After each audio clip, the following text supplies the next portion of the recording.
औज़ुबिल्लाहिमिनश्शैतानिर्रजीम बिस्मिल्लाहिर्रहमानिर्रहीम। सबसे पहले तमाम मेरे व्यूअर्स को, सुनने वालों को, देखने वालों को अस्सलामु अलैकुम रहमतुल्लाहि व बरकातुहू।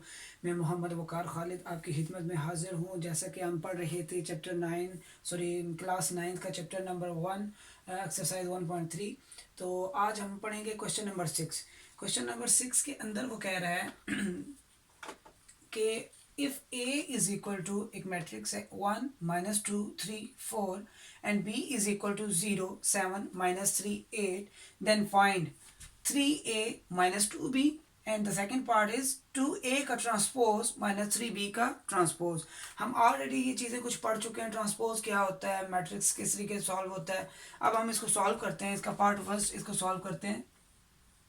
सोल्यूशन 3a minus 2b, तो इसका मतलब सबसे पहले हमें क्या चाहिए, 3a मीन के 3 मल्टीप्लाई हो रहा है किसके साथ, a के साथ। a हमारे पास है 1 -2 3 4, तो 3 मल्टीप्लाई कर लेते हैं 3a, यह आ जाएगा 3 1 ज़ा 3, 3 2 ज़ा -6, 3 3 ज़ा 9, 4 3 ज़ा 12, ये हमारे पास आ गया 3a।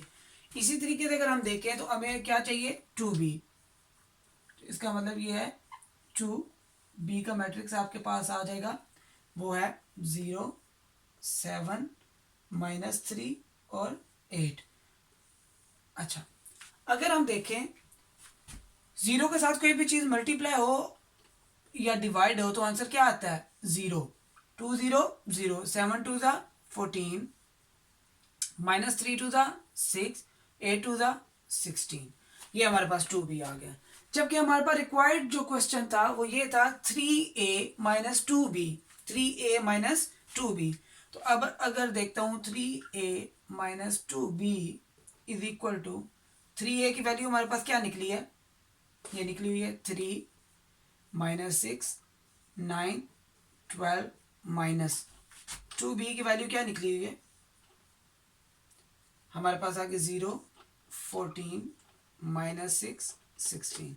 अब जाहिर सी बात है इसमें ऑपरेशन परफॉर्म हो रहा है माइनस का, तो हम इसको माइनस कर लेते हैं। 3 -0 पहली एंट्री के साथ पहली, दूसरी एंट्री -6 -14 9 -6 12 -16, तो ये हमारे पास आंसर आ जाएगा। 3 में से कोई भी चीज़ 3 में 0 गया तो 3 ही बचेगा। तो -14 -6 हमेशा याद रखिएगा जब आपके पास दोनों वैल्यूज के साथ साइन माइनस का हो, ठीक है, तो वैल्यूज ऐड होंगी लेकिन साइन बड़ी वैल्यू का आएगा, ठीक है।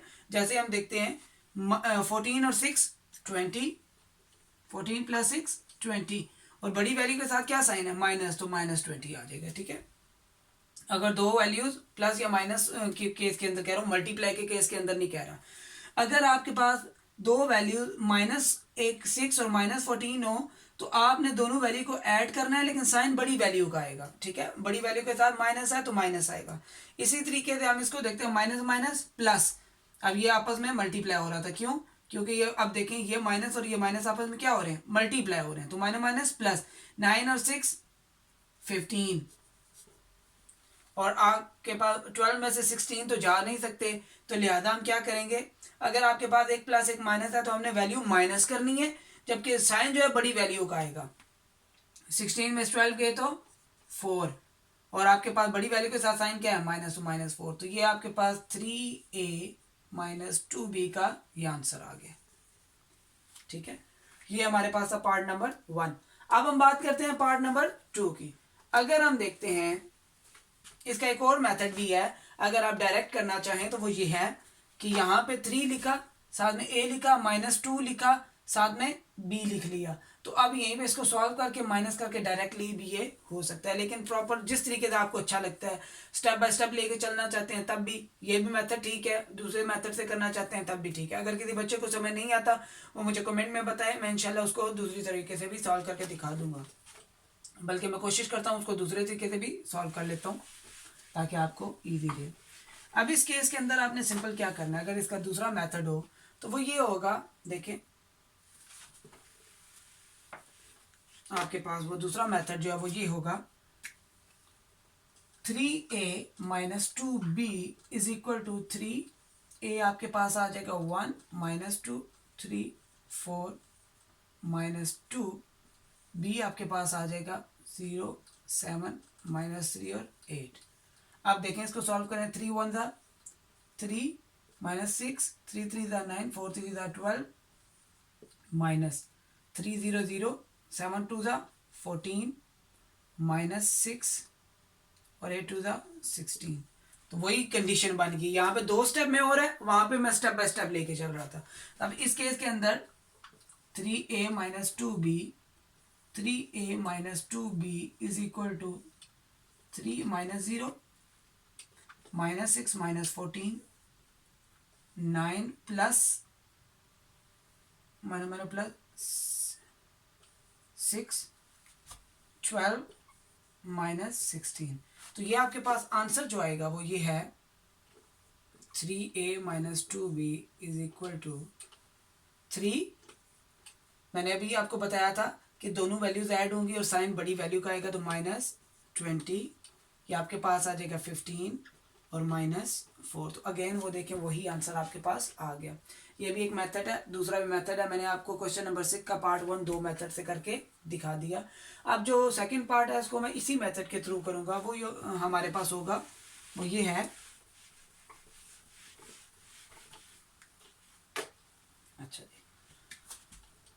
2a का ट्रांसपोज माइनस 3b का ट्रांसपोज।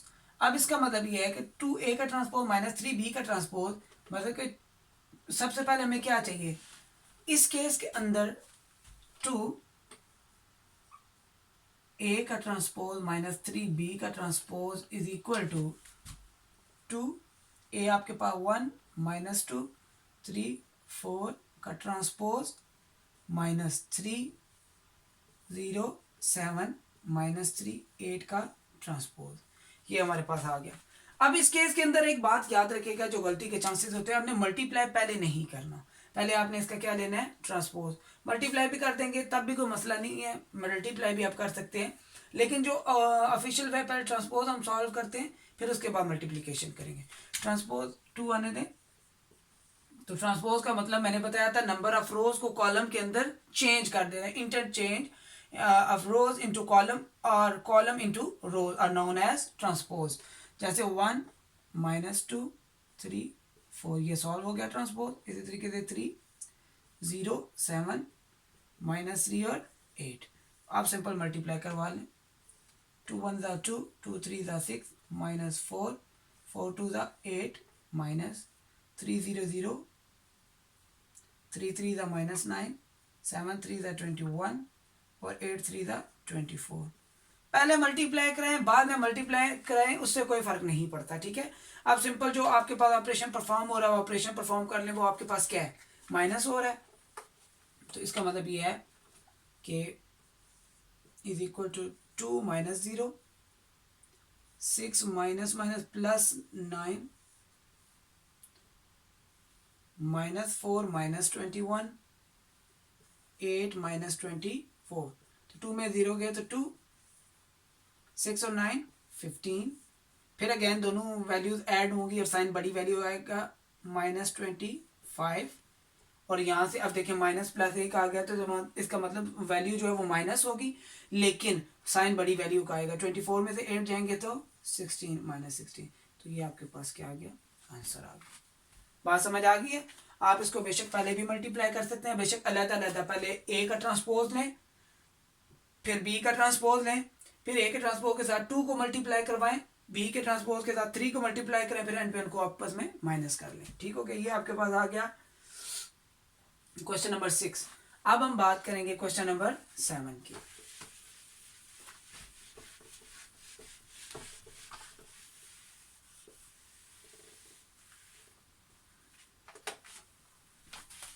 क्वेश्चन नंबर 7 की अगर हम बात करें तो क्वेश्चन नंबर 7 हमारे पास आता है,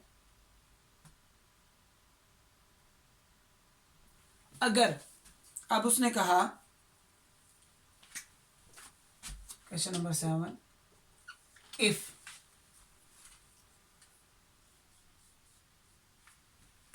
to multiply 2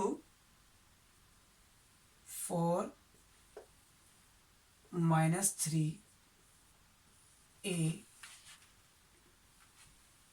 plus 3 multiply matrix के अंदर है 1b 8 -4 is equal to 7 10 18 and 1. Then find the value of a and b. ठीक हो गया। अब अगर देखें तो आपको एक b नजर आ रहा है और एक a नजर आ रहा है। आपको क्या क्या नजर आ रहा है? एक a नजर आ रहा है और दूसरा b। तो यहाँ पे आपने find the value of a and b करना है। अब यहाँ पे सिंपल है, आपने कोई इसके अंदर कोई इतनी मुश्किल चीज नहीं है। सिंपल ऑपरेशन परफॉर्म करें। आपके पास क्या होगा? 2 अंदर मल्टीप्लाई होगा तो 2 2 ज़ा 4 4 2 ज़ा 8 3 2 ज़ा -6 और 2a प्लस 3 मल्टीप्लाई करवा लें। 3 1 ज़ा 3 3b 8 3 ज़ा 24 -3 4 ज़ा 12 इज इक्वल टू 7 10 18 और 1। ओके एक चीज तो जाहिर हो रही है। सबसे पहले हम इनको एडिशन करते हैं और ये इक्वल का मैट्रिक्स एज इट इज आता रहेगा सर। ठीक है, मैं थोड़ा सा इसको क्लोज करूंगा ताकि जगह कम होने की वजह से थोड़ा आसानी से हो जाए। तो ये हो जाएगा 4 + 3 8 + 3b -6 + 24 और 2a - 12 इज इक्वल टू 7 10 18 और 1। अब ऑपरेशन परफॉर्म करके देख लेते हैं। 7 8 + 3b ये तो नहीं सॉल्व हो सकते क्योंकि एक के साथ वेरिएबल है। ठीक है, ये b है और एक नंबर है 8। अब अगर इसको देखें 24 में से 8 गए तो 18 2a - 12 इज इक्वल टू 7 10 18 और 1। अब देखें उसने कह दिया कि ये मैट्रिक्स आपस में इक्वल हैं। बात क्या नजर आ रही है? दरमियान में मैट्रिक्स आपस में क्या है? इक्वल है। अगर इक्वल है तो इसका मतलब पहली एंट्री पहली के इक्वल, दूसरी दूसरी के इक्वल, तीसरी तीसरी के इक्वल, चौथी चौथी के इक्वल है। तो यहां से अगर ये इक्वल है तो हम सिंपल क्या करेंगे? हमने इनको क्या करना है? जहां पे हमें वेरिएबल नजर आ रहे हैं उनकी मसवात हमने बना लेनी है, हमने इसकी इक्वेशन बना लेनी है। ठीक है, तो ये हमारे पास आ जाएगा 8 + 3b इज इक्वल टू 10। ये इक्वेशन नंबर 1 हमारे पास आ गई और दूसरी हमारे पास आएगी 2a - 12 इज इक्वल टू 1। ये इक्वेशन नंबर 2 आ गई। सिंपल यहाँ से आपके पास सॉल्व हो रहे हैं। आप इसको अगर सॉल्व करते हैं तो हमारे पास सॉल्यूशन आता है इसका 3b इज इक्वल टू 10। ये इधर आएगा तो -2 तो 3b इज इक्वल टू 10 में से सॉरी -8 आएगा तो 10 में से 8 गए तो 2 तो b इज इक्वल टू 2 3 उधर मल्टीप्लाई होते सर डिवाइड। तो ये हमारे पास b की वैल्यू निकल आई 2/3। इसी तरीके से हम अगर इसको सॉल्व करेंगे तो 2a एज इट इज रहेगा 1 12 इधर आएगा तो प्लस का हो जाएगा 2a is equal to 13 a is equal to 13/2। तो ये हमारे पास क्वेश्चन नंबर 7 सॉल्व हो गया। अगर किसी बच्चे को समझ नहीं आया तो वो मुझसे पूछ सकता है। इसके अंदर किसी भी किस्म का कोई इतना मुश्किल चीज़ नहीं है। ऐसे क्वेश्चन देख के घबराना नहीं है। आसान क्वेश्चन है, इंपॉर्टेंट क्वेश्चन है। ठीक है, इंपॉर्टेंट क्वेश्चन। अब उर्दू मीडियम वाले अगर देखें तो हमने क्या कहा उसने, अगर ये आपके पास 2 जो है 2 ज़रब हो रहा है इस मैट्रिक्स के साथ, 3 इसके साथ ज़रब हो रहा है इज इक्वल टू मतलब बराबर है इस मैट्रिक्स के, तो आपने कीमत मालूम करनी है ए और बी की। इसी तरीके से आपने कोशिश करना है कि इसको पहले 2 को मल्टीप्लाई करवाया, 3 को इस मैट्रिक्स के साथ मल्टीप्लाई किया।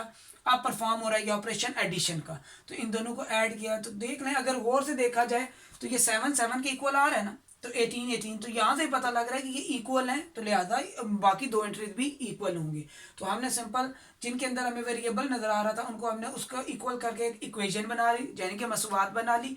फिर हमने उसको सॉल्व किया, बी और ए की वैल्यू हमने निकाल दी। ये था क्वेश्चन नंबर 7। अब हम बात करेंगे क्वेश्चन नंबर 8 की। क्वेश्चन नंबर 8 हमारे पास है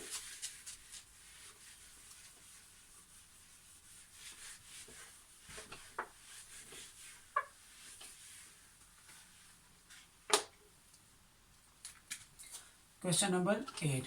क्वेश्चन नंबर 8 के अंदर कह रहा है अगर a is equal to mean के if a is equal to 1 2 0 1 and b is equal to 1 1 2 0, then find the following operation, then verify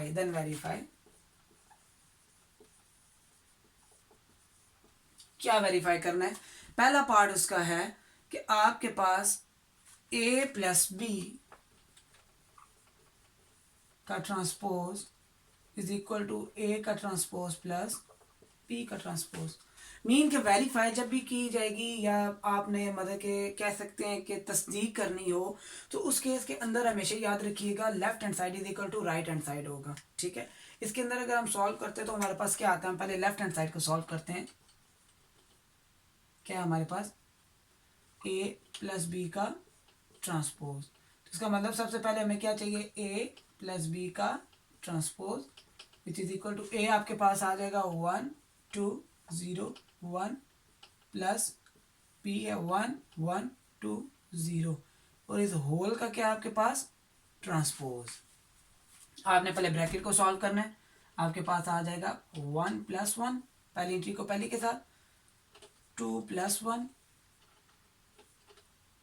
इसके ऊपर ट्रांसपोज लगा लेते हैं 0 प्लस 2 1 प्लस 0, तो ये आपके पास आ जाएगा 1 प्लस 1 2 2 प्लस 1 3 2 प्लस 0 2 1 प्लस 0 1, तो ये आपके पास क्या आ गया ट्रांसपोज। अगर हम इस ट्रांसपोज को सॉल्व करते हैं तो ये हमारे पास आ जाएगा 2 3 2 1, ये आपके पास a प्लस बी का होल ट्रांसपोज आ गया। ठीक है, अब यहाँ पे अगर किसी बच्चे को समझ नहीं आया, सिंपल हमने क्या किया 2 3 को इस तरह कॉलम के अंदर लिख लिया, इसी तरीके से 2 और 1 को भी हमने कॉलम के अंदर लिख लिया। अगर हम इसका राइट हैंड साइड को फाइंड करते हैं तो अब उस केस के अंदर देखें हम क्या करेंगे, मैं कोशिश करूंगा इसको यहाँ पे पूरा करने का। a का ट्रांसपोज प्लस b का ट्रांसपोज, इसका मतलब ये है a का ट्रांसपोज प्लस b का transpose which is equal to a का ट्रांसपोज डायरेक्ट हम लेते हैं तो 1 2 0 1 आ जाएगा, प्लस b का ट्रांसपोज भी डायरेक्ट लेते हैं 1 1 2 और 0 आ जाएगा। अब हमारे पास क्या हो जाएगा, देखिए ऐड करेंगे 1 प्लस 1 0 प्लस 2 2 प्लस 1 और 1 प्लस 0, तो ये आपके पास आ जाएगा 1 प्लस 1 2 0 प्लस 2 2 प्लस 1 3 1। तो गौर से देखें 2 2 3 1 2 2 3 1, तो hence proved left hand side is equal to right hand side. Okay, ये था हमारे पास क्वेश्चन नंबर 8 का पहला पार्ट। अगर हम क्वेश्चन नंबर 8 का दूसरा पार्ट देखते हैं तो वो आपने खुद करना है। उसके अंदर सिंपल इतना ही फर्क है कि अगर a माइनस बी का ट्रांसपोज है तो यहाँ पे 8 का ट्रांसपोज माइनस बी का ट्रांसपोज है। ठीक है, ये आपने डन करना है बाय योर सेल्फ। ओके, तो अगर किसी बच्चे को समझ नहीं आती तो वो मुझे कमेंट के अंदर कह सकता है कि सर फलां क्वेश्चन मुझे फलां पार्ट समझ नहीं आया, तो वो उसके अकॉर्डिंग मैं उसको समझा दूंगा। अब अगर हम बात करें क्वेश्चन नंबर इसका थर्ड पार्ट की बात करें,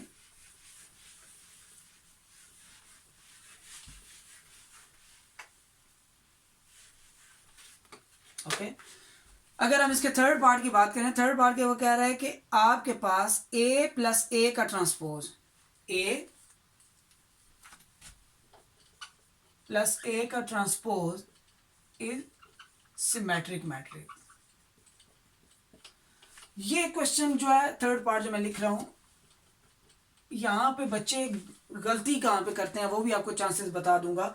आपने एक एक स्टेप इसका गौर से देखना है। ठीक है, एक एक स्टेप के ऊपर आपने फोकस करना है कि किस तरीके से सॉल्व हो रहा है। अगर इस केस के अंदर देखें सिंपल एक ही चीज है, पहले हम ले लेते हैं ए का ट्रांसपोज, तो वो क्या आ जाएगा 1 2 0 1, ये हमने डायरेक्ट हमने क्या कर लिया ए का ट्रांसपोज ले लिया।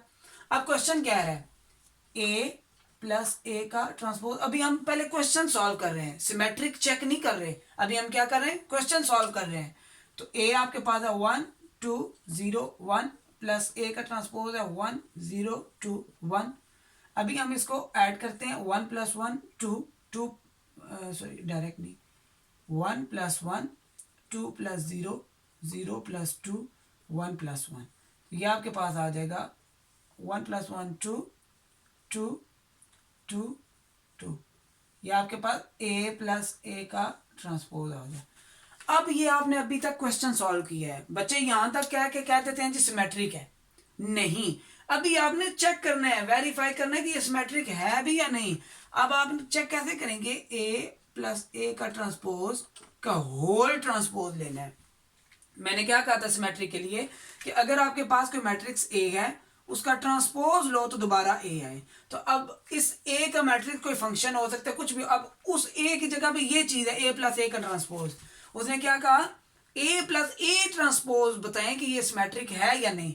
तो आपने इसको सॉल्व करने के बाद इसका ट्रांसपोज लेके देखना है क्या ये सिमेट्रिक है या नहीं।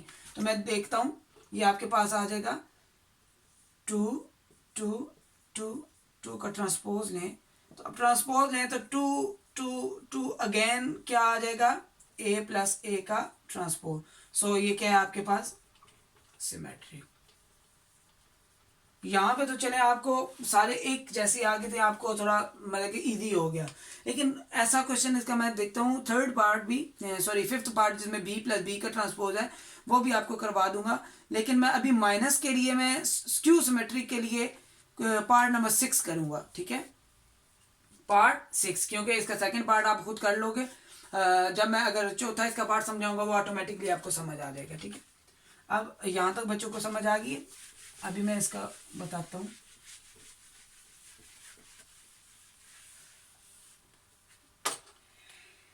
पार्ट नंबर हमारे पास है फिफ्थ पार्ट, सिक्स हम कर लेते हैं, बल्कि फिफ्थ कर लेते हैं पहले। फिफ्थ है b + b का ट्रांसपोज इज सिमेट्रिक। अच्छा, अब इस केस के अंदर आपने क्या करना है, देखें सिंपल, पहले b + b का ट्रांसपोज चेक करना है, तो इसका मतलब b आपके पास क्या है 1 1 2 0 + b का ट्रांसपोज 1 1 2 0 का ट्रांसपोज। ये ऑफिशियल वे, इस तरीके से आपने स्टेप बाय स्टेप उसको लेके चलना है, ठीक है। इस केस के अंदर 1 1 2 0 एज इट इज आ जाएगा, +1 इसका ट्रांसपोज खत्म करने के लिए रो को आप किस तरह कॉलम में कन्वर्ट कर लेंगे, 1 1 2 और 0। अब इनको आपने क्या करना है, ऐड कर लेना है, 1 + 1 1 + 2 2 + 1 0 + 0, ये आपके पास आंसर आ जाएगा 2 3 3 0, ठीक है। अब इसको आप चेक करने के लिए क्या करेंगे, b + b का ट्रांसपोज का होल ट्रांसपोज लेंगे, 2 3 3 0 का होल ट्रांसपोज, तो ये अगेन क्या आ जाएगा 2, ये 3 अगर नीचे आ जाए और ये 3 ऊपर चला जाए तो कोई फर्क नहीं पड़ता, तो अगेन क्या आ गया b + b का ट्रांसपोज इज सिमेट्रिक। यहाँ तक बात समझ आ गई। ये मैंने इसलिए दोबारा सिमेट्री का किया है, वो मैंने डायरेक्ट मेथड के थ्रू किया था अगर आपको समझने के लिए, लेकिन पेपर के अंदर आपने हमेशा स्टेप बाय स्टेप लेके चलना है, ठीक है। तो इस तरीके से स्टेप बाय स्टेप, ये एक आपका कोई भी मार्क्स कट नहीं सकता, चाहे वो पिंडी बोर्ड है चाहे फेडरल बोर्ड है, ये दोनों बोर्ड के लिए इकट्ठा मैं बना रहा हूँ ताकि इसके अंदर कोई मसला परेशानी ना हो। अगर किसी बच्चे को फिर भी समझ नहीं आता तो मैं बार बार यही कहूँगा, आपने कमेंट के अंदर मुझे बताना है कि इसके अंदर क्या चीज़ कमी है ताकि मैं उसको दूर करूँ, ताकि उसको मजीद अच्छे तरीके से रिप्रेजेंट करवा सकूँ। तो इंशाल्लाह मैं मजीद बोर्ड के पॉइंट ऑफ व्यू से भी आपको बताऊंगा। इस तरह का क्वेश्चन सिमेट्रिक और स्क्यू सिमेट्रिक का एक क्वेश्चन पक्का बोर्ड के अंदर आता है, तो इस चीज़ को आपने कंफर्म कर लेना है ताकि आपके किसी किस्म का कोई प्रॉब्लम ना रहे, ठीक है। अब हम बात करते हैं इसके लास्ट पार्ट की, b - b का ट्रांसपोज। सिंपल आपने क्या करना है,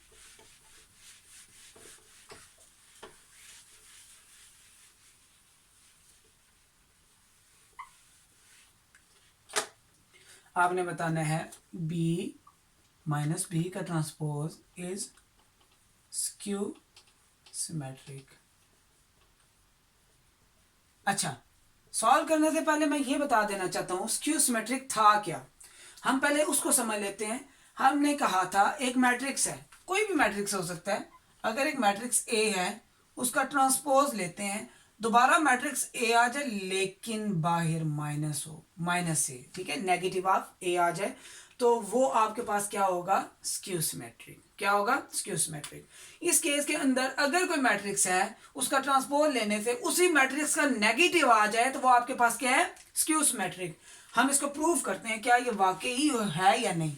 अब इस केस के अंदर आपके पास बी गिवन है, ठीक है, बी माइनस बी का transpose is equal to 1 1 2 0 minus 1 1 2 0 का ट्रांसपोज। ये आपके पास आ जाएगा 1 1 2 0 माइनस 1, ये ट्रांसपोज आप 1 को नीचे लेके 1 1 2 0 माइनस करवा देते हैं, 1 माइनस 1 1 माइनस 2 2 माइनस 1 0 माइनस 0। तो ये आपके पास आ जाएगा 1 माइनस 1 0, 1 में से 2 तो जा नहीं सकते, 2 में से 1 जाएगा तो माइनस 1 बच जाएगा, इसी तरीके 2 में से 1 गया तो प्लस 1 0। इस केस के अंदर ये अभी आपके पास है b माइनस बी का ट्रांसपोज। क्या है, b माइनस बी का ट्रांसपोज। यहाँ पे गलती होने के चांसेस होते हैं, लोग यहीं पे बच्चे छोड़ के कहते हैं जी कि स्क्यू सिमेट्रिक है, नहीं। अब इस केस के अंदर देखते हैं, चेक करते हैं इसको स्क्यू सिमेट्रिक है या नहीं। b माइनस बी के ट्रांसपोज का होल ट्रांसपोज मीन के 0 माइनस 1 1 0 का होल ट्रांसपोज। जब हमने ट्रांसपोज लिया तो ये क्या आएगा, 0 माइनस 1 1 0। ये हमारे पास क्या आ गया, b माइनस बी का ट्रांसपोज का होल ट्रांसपोज। क्या ये जो आंसर हमारे पास आया ट्रांसपोज लेने के बाद, क्या वो इसके इक्वल है, यहाँ पे b माइनस बी के ट्रांसपोज के इक्वल है। यहाँ पे 0 है, यहाँ पे 0 है, यहाँ पे माइनस 1 है तो यहाँ पे 1 है, यहाँ पे 1 है तो यहाँ पे माइनस 1 है। तो इसका मतलब ये इक्वल नहीं आया।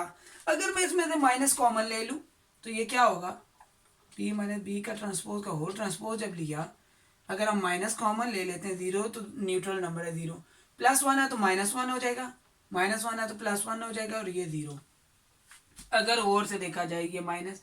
अब मैच करते हैं, क्या ये इक्वल आ गए, 0 0 माइनस 1 माइनस 1 1 1 0 0। तो इसका मतलब ये आपके पास क्या आ गया, b माइनस बी का ट्रांसपोज दोबारा आ गया। अब मैंने क्या कहा था, सिमेट्रिक सॉरी स्क्यू सिमेट्रिक क्या, एक फंक्शन एक मैट्रिक्स, यही मैट्रिक्स है ना हमारे पास। अगर हमने चेक करना ये स्क्यू सिमेट्रिक है या नहीं तो क्या केस है, इसका ट्रांसपोज लेना है। हमने इसका ट्रांसपोज लिया तो हमारे पास आया क्या, b माइनस बी का ट्रांसपोज आया, लेकिन बाहर क्या नजर आ रहा है, माइनस। मतलब कि एक ट्रांसपोज a मैंने शुरू में बताया था, उसका ट्रांसपोज लेने से दोबारा वो आ जाए मैट्रिक्स और साथ में माइनस बाहर आ रहा हो, तो ये क्या आपके पास स्क्यू सिमेट्रिक।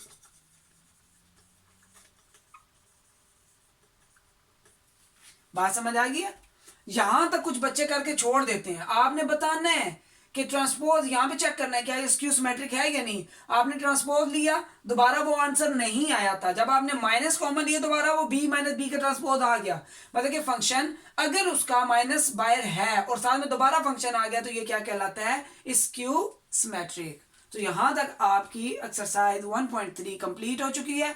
तो उम्मीद है कि आपको समझ आ गई होगी। अगर नहीं भी समझ आई तो आप मुझसे दोबारा कमेंट के अंदर आप मुझसे रब्ता कर सकते हैं, मैं आपको बता दूंगा, मजीद समझा भी सकता हूं। और जो बच्चे ऑनलाइन पढ़ना चाहते हैं उनके लिए भी अवेलेबल हैं, ट्यूटोरियल्स अवेलेबल हैं और मैं उनको ऑनलाइन जूम के ऊपर आके पढ़ा सकता हूं, स्काइप के ऊपर आके पढ़ा सकता हूं। लेकिन उससे बेहतर है कि आपको ईजीली जो आपके पास ये मौद अवेलेबल है, जो आपके पास सारे का सारा मैंने अपलोड कर दिया है ताकि आपकी आसानी के लिए बेहतरी हो। और आपने सिंपल क्या करना है, यूट्यूब का चैनल मेरा सब्सक्राइब करना है और बेल का आइकन दबा देना है ताकि जो भी मेरा कोई नया लेक्चर अपलोड हो तो आपके पास नोटिफिकेशन आ जाए, तो ताकि आपके पास ज़्यादा से ज़्यादा नॉलेज हो। तो मिलते हैं अगली वीडियो के साथ, तब तक के लिए अपने टीचर मोहम्मद वकार खालिद को इजाज़त दीजिए। अस्सलाम वालेकुम।